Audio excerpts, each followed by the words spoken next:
Right, peace and love to the family. This is Brother Yahcanon coming to you live and direct from Houston, Texas.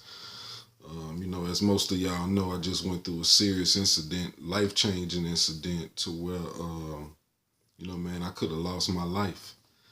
And, it made me really think about, had I lost my life that day, there's a lot of knowledge that I have off inside of me that would have just basically burned up like a library. And I wouldn't have been able to, give the world what I have to offer. And it was basically because of I wanted acceptance from people. I didn't want to step on a whole lot of toes, wanted to try to be respectful of, all these different types of people because when you're dealing with, spirituality and religion and things like that, people, really take what they've been told of, to heart.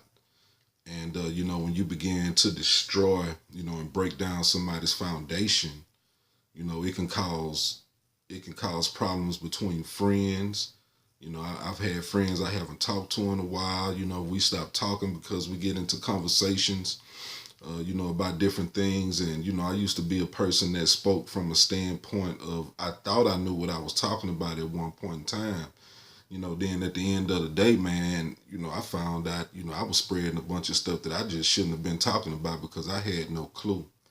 And so we're going to get into a little bit of teaching today. We're going to get into the Bible a little bit, start breaking down some of these, lessons and start talking about who we are as a people, how we got into this situation, all those different types of things, how we doing everything wrong, basically. And we need to turn this thing around. So we're going to get into heaven a little bit today. So I'm going to read from Genesis chapter 1. I'm going to start at verse 6 and go through verse 8, then I'll read some more stuff. It said, Then God said, Let there be a firmament in the midst of the waters, and let it divide the waters from the waters. Thus God made the firmament and divided the waters which were under the firmament from the waters which were above the firmament, and it was so. And God called the firmament heaven. Okay. Heaven, this is our first, time that, heaven is mentioned. And it was basically just talking about the sky above. So let's drop down to verse 14. It said, Then God said, Let there be lights in the firmament of heavens to divide the day from the night, and let them be for signs and seasons and for days and years. And let them be for lights in the firmament of the heavens to give light on the earth. And it was so. Then God made two great lights, the greater light to rule the day and the lesser light to rule the night. He made the stars also. God set them in the firmament of the heavens to give them light on the earth. Okay. Again, it's letting you know that the stars, the sun, the moon, everything was hung up, in the heavens. All right, I'm going to read another verse speaking of the heavens. And this is chapter 1, verse 20 out of Genesis. Then God said, Let the waters abound with an abundance of living creatures, and let birds fly above the earth across the firmament of the heavens.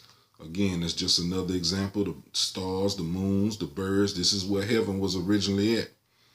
Okay, so how did we get to the point to where heaven became a place to where we go to after we die? We got to that place because what we consider what is called the Old Testament. Let me call you back. All right. Okay, sorry about that. What we consider or what was called the Old Testament should have been called the Book of Remembrance based on Malachi chapter 3, verse 16 through 18 to help us remember who the hell we are once we woke up from this spiritual amnesia. Was written in Hebrew. Old Testament written in Hebrew. The New Testament was written in a language called Koine Greek. So this is what happens. When you change a language, you can change a definition. So the original language, heaven, was the sky that from above. And then when the language changes into the Greek, heaven now turns into a place that we go to after we die. This is where the manipulation begins to come in. That once you set something in stone and it's called something and it has a definition, it is what it is. So what I have here is a Hebrew and Greek dictionary. You can look up, Hebrew words. You can look up Greek words. So it has heaven in here in the Old Testament, which was written in Hebrew. It also has the Greek definition of heaven as well. So the Hebrew definition says that heaven was the sky. That's all it is.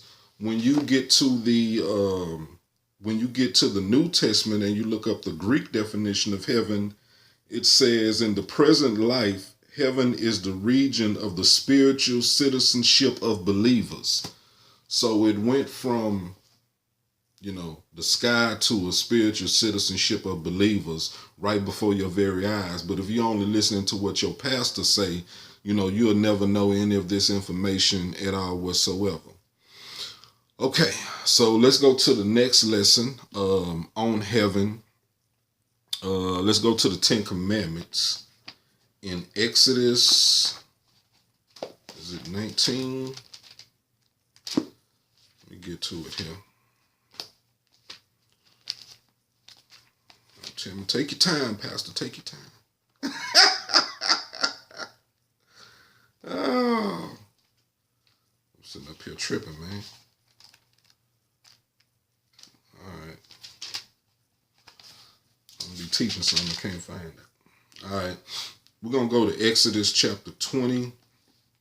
We're going to read verses 3 and we're going to read verses 3, 4, and 5. This is out of the 10 Commandments. Okay, it reads, "You shall have no other gods before me." We'll get into that at some other time. We ain't going to touch on that subject right now. Verse 4 says, "You shall not make for yourself a carved image, any likeness of anything that is in heaven above, or that is in the earth beneath, or that is in the water under the earth. You shall not bow down to them, nor serve them. For I, the Lord," it says Lord, I should say, "for I, Yah, your God, am a jealous God, visiting the iniquity of fathers upon the children in the 3rd and 4th generation of those who hate me." Okay, so let's go back and focus on verse 4 here. It says, "You shall not make for yourself a carved image, any likeness of anything that is in the heaven above." All right, so from that point, what we want to do is, there is a constellation in the sky that I know you don't know of because I was never taught this.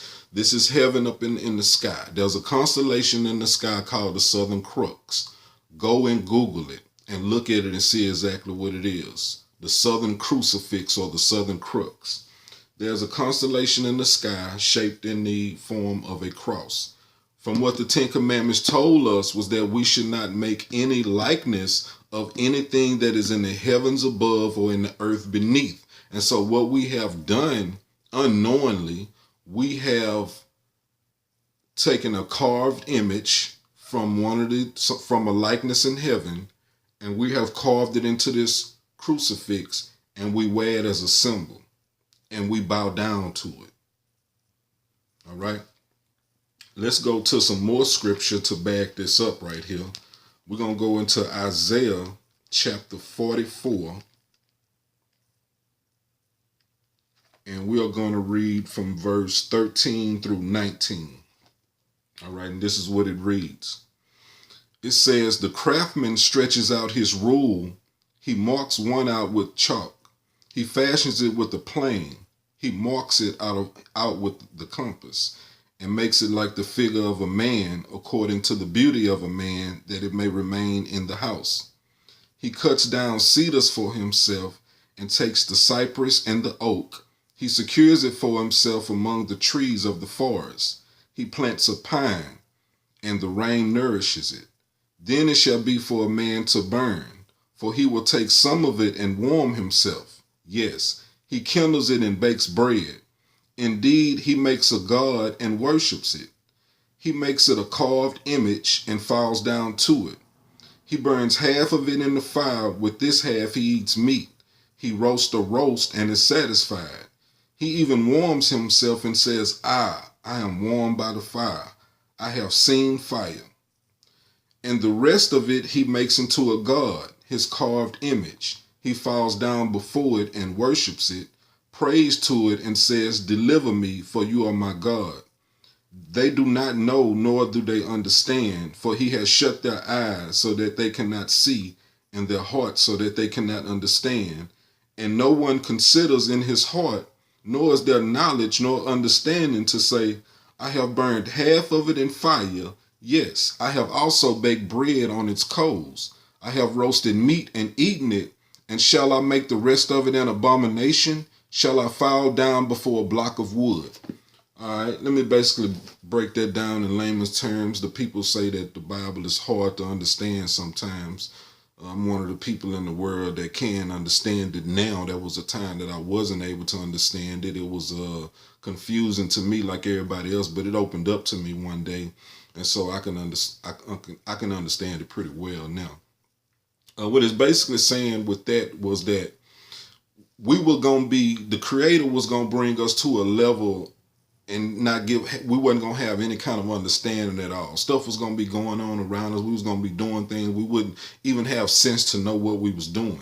So it basically says we take a tree. We chop this tree up and we barbecue with it. You know what I'm saying? We use it for fire, this and that. Then we take this same tree and we carved images of crucifixes and crosses with it, put them around our neck or put them up in the church or put them in our house. You know what I'm saying? As a symbol of our religion, and we bow down to these things and serve them. And so what the Creator was basically saying was, since these are your gods, then bow down to your gods and basically serve your gods, all your carved images, that you have made for yourself. We weren't supposed to be making carved images of no crucifixes and putting them around our neck. We weren't supposed to be making no images of no men that walk on the earth and put them around our neck and worship it. And, that's just like, your father or something being shot, with a bullet. Then you take the bullet and put it around your neck and wear it as some kind of charm or something. It's just absolutely crazy. So that's how we got to this point of the confusion that is about the crucifix, that you may have in your house or, whatever, that we think is correct in what we're doing, but it's absolutely incorrect. You can tell by the, the scripture we just read and the lesson that was given. I'm here for edification if you need it. You can leave your comments in the comment section if you have any comments, but I'm going to start cranking out these videos on a regular basis now. So that's the one on heaven and the crucifix. Peace and love. Stay blessed. It's real in the field out here. Enjoy your life to the best of your ability. You know what I'm saying? And much love to all the family out there. If you ain't subscribed to the channel, subscribe to the channel so you can get these things on a regular basis, because we finna start cranking this bad boy up.